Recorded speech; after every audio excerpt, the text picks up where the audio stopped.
It's now my distinct privilege to introduce the 62nd Superintendent of the Naval Academy. Admiral Ted Carter is a 1981 graduate of the Academy and a warrior who has been on the front lines for our Navy and nation for the past 34 years. He's commanded VF-14, the Top Hatters, the USS Camden, a fast combat support ship, the USS Carl Vinson, a Nimitz-class aircraft carrier, and the Enterprise Carrier Strike Group. Admiral Carter flew 125 combat missions in support of operations in Bosnia, Kosovo, Kuwait, Iraq, and Afghanistan, and safely completed 2,016 carrier-arrested landings, the record among all active and retired U.S. naval aviators. I think that number is still accurate. We're not sure if he sneaks out every once in a while, though, from the Academy and gets just a couple more. So the last I knew was 2016 carrier-arrested landings.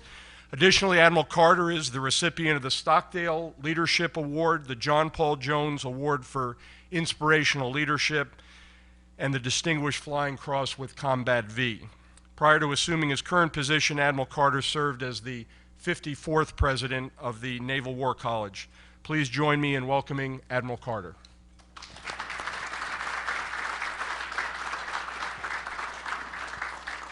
All right, good morning, everybody. What a spectacular day to be in Annapolis. It really doesn't get any better than this. Everything's bloomed. The only bad thing is we've got you locked inside until we're done here. I apologize for not being here yesterday when you all kicked off. I had a pretty magnificent opportunity to be up at West Point with all the other superintendents, and when we do that, there's 5 academies that go together, and sometimes you forget a little bit maybe about the Merchant Marine Academy and the Coast Guard Academy. So that was pretty interesting. In fact, some of the things we talked about as superintendents tied to some of the themes and what you are all doing here and what you've been talking about. But it really is great to see a lot of you. It's great to see some of my friends here from the War College. It seems like we were just together not long ago. In fact, Admiral Kelly was telling me last year why I needed to be here, and I had all these reasons why I couldn't be here. Well, I ran out of them this time, Jamie, so here I am. The team I know goes to a lot of effort to put on a great opportunity, and the panels that you've already listened to and the ones that you're going to have today I know are going to be terrific. Art was very generous with telling you a little bit about my background and what I've done. I thought I would just give you a couple thoughts on 33 years of flying around in tactical jet airplanes. I've certainly seen my share of combat from varying levels of altitude. I will share this one story with you. I had the opportunity to speak at a pretty unique venue up in Newport, Rhode Island last year. It's called the Reading Room. Now, some of you may have heard of the Reading Room before, maybe you haven't. It's one of the oldest. It was, of course, as things that were generated around the Revolutionary War, a men's-only club, and of course it's evolved over the years, but it's kind of a who's who of people that are from that era. And every year on President's Day, they have somebody come speak. So I got to go speak at them with them last year. And most everybody in the room had some sort of significant connection to the military. A lot of them had sons or daughters serving. And I had a gentleman come up to me because they had gone through a much more extensive and gross version of my bio than Art did. And this one gentleman kind of got in my face a little bit, saying, "What do you know about war? You've only seen it from 30,000 feet, and his son had been serving, I don't know, on his 5th or 6th tour in Afghanistan, and he was kind of telling me that, aviators don't really understand war because, the guys and the gals on the ground, they're the ones really doing it." And of course, I took all of his comments, and I was trying to be very polite, but there is some semblance of truth to that, maybe. So as I think about what I have observed from my various cockpits and many different airplanes and what's happened on the ground and some of the conflicts that I've seen, it lays the background for what I want to tell you about when we think about some of the type of decision making that happens and what we as Americans should be thinking about in terms of how we justify ourselves going into war, how we conduct ourselves in war, how we think about transition to end of war. And of course, I'm only going to speak to this from a military person's perspective. You know, I got to experience some tough decision making, sometimes under heavy fire in the Balkans during the Kosovo War in 1999. There's a YouTube video of me talking at the War College about making a decision approaching a bridge on Easter Orthodox Sunday in 1999. I'm not going to tell you that detailed story, except it was a life-changing experience for me. The end of the story is an 8-plane strike. As the strike lead, I made a critical call within final seconds of weapons delivery to not drop any ordnance on this 4-lane bridge that had a traffic jam because it was Easter Orthodox Sunday on a day not too unlike right here. And there are still people that will question to this day whether that was the right call. I sleep very soundly at night knowing that I didn't take out about 1,000+ people who were completely innocent in that part of the conflict. That sets some of the tone for how we think about how we should be conducting ourselves in conflict. You know, if you think back to the beginning of World War II, Pearl Harbor Day, and take yourself all the way forward to today, we've had less than 7 years of total time when we haven't actually been involved in some sort of active combat somewhere around the world. So it's not like we can say, well, after 13 years of being in complex, irregular ground warfare that, you know, we're going to be done with all this.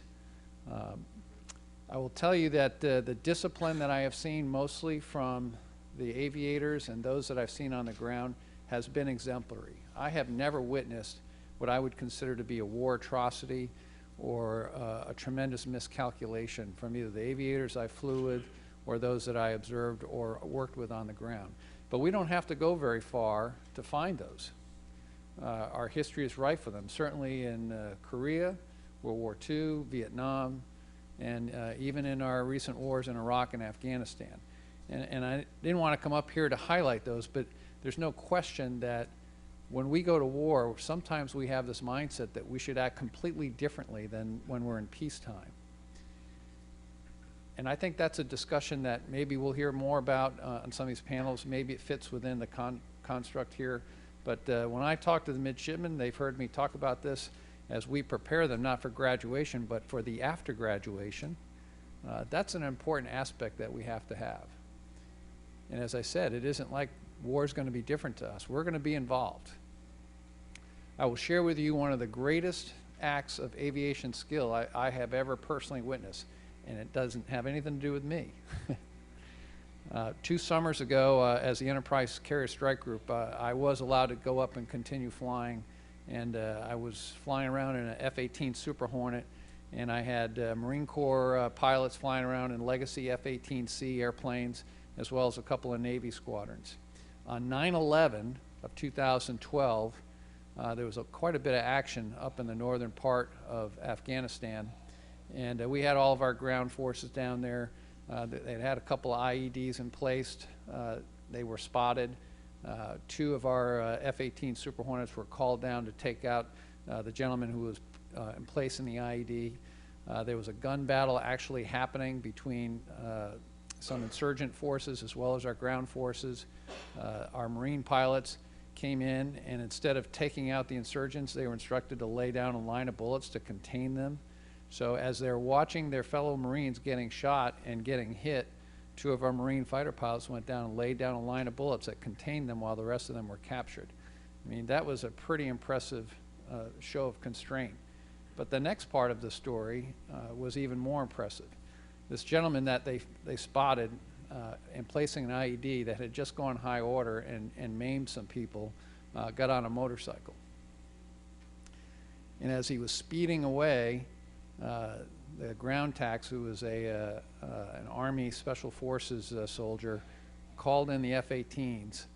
And I don't know how he knew to ask for this. He said, "I want you to take out the front spokes of the wheels of his motorcycle." Now, this is in an F-18 at 15,000 feet in mountainous terrain, and he's a couple miles away. I was in the air. I'm watching it on my video screen, and I'm going, there's no way.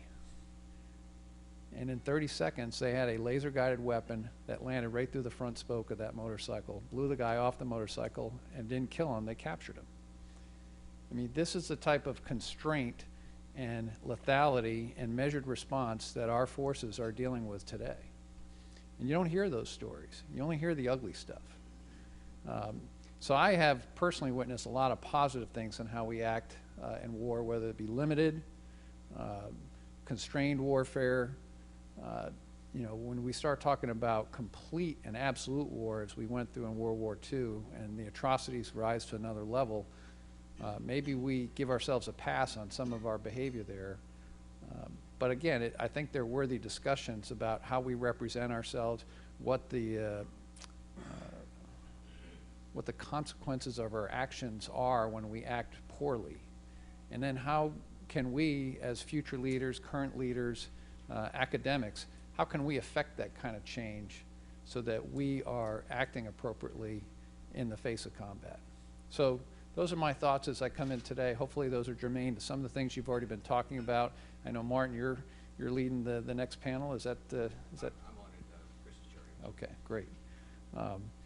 And as we go here today, I mean, of course, we can't enjoy this conference without some of the great work that's been done. Mr. Frank Beam, is he actually here? I know he's a big part of the contributor here. Bill Lavis, did Bill come out? I know he and his partner, Gary Sitzman, I know they've been a big part of this. And of course, Mrs. Cindy McCain and Senator John McCain, for whom this is named. Senator McCain had dinner with us up in Newport last year, right before I came here. He mentioned this to me, so I know he's personally involved in knowing how this goes. We can't not be thankful for them. And I know in the program there's a mention of Boeing, the class of 58, 62, and 78. So thank you to all of those folks who are so involved in helping put this on. I know we have a few minutes. If anybody would like to ask any questions, I'm happy to take a couple. I don't want to throw this calendar completely off here. Anybody want to ask any questions about the service academies or the Naval Academy? I'm happy to take one or two before I hand the mic over. It's a free shot. Yes, sir. So your anecdote about the motorcycle. Yeah. In a different form recently, there was a discussion about the imperative to keep the human in the loop when you're going to take the human life. But if you can show that the technology, you know, empirically could be more effective and avoid unintended injury or death, what do you think about that? Yeah, this is a germane question. A lot of you may know the Sea Air Space Conference going on this week in Washington, D.C. The Secretary of the Navy spoke just yesterday, and he made a pretty bold statement. He said the Joint Strike Fighter is the last manned airplane that we're ever going to build. I'm not going to dispute the intelligence of the Secretary of the Navy. He may be correct. But I do know this, that without our own American blood involved in putting ourselves into some level of danger, we will lose the value of what it is that we're willing to go to war for. You know, it's pretty easy to pull a trigger from a drone when you know that your son or daughter or your best friend or somebody that's connected is not in harm's way. This was the theme that Admiral Mike Mullen, as he was stepping out of the chairmanship job, was saying to America, saying, hey, with less than 1% of the American population serving in the military, the American public for whom we serve, that's who drives why we put the uniform on, they may be losing touch with what the military does. And let's face it, you know, our job is an away game, so a lot of these things don't get seen by the American public. So my view to your question is having the human in the loop for not only decision making, but to be the on-scene person.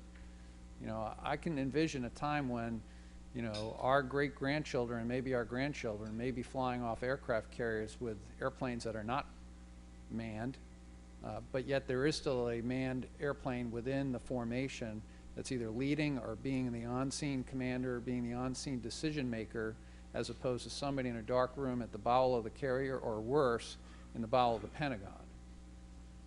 I think there's great danger in that, and I think that we will dislike the long-term consequences of that very much. So human resolve is a very important part of warfare, and I think we shouldn't lose that.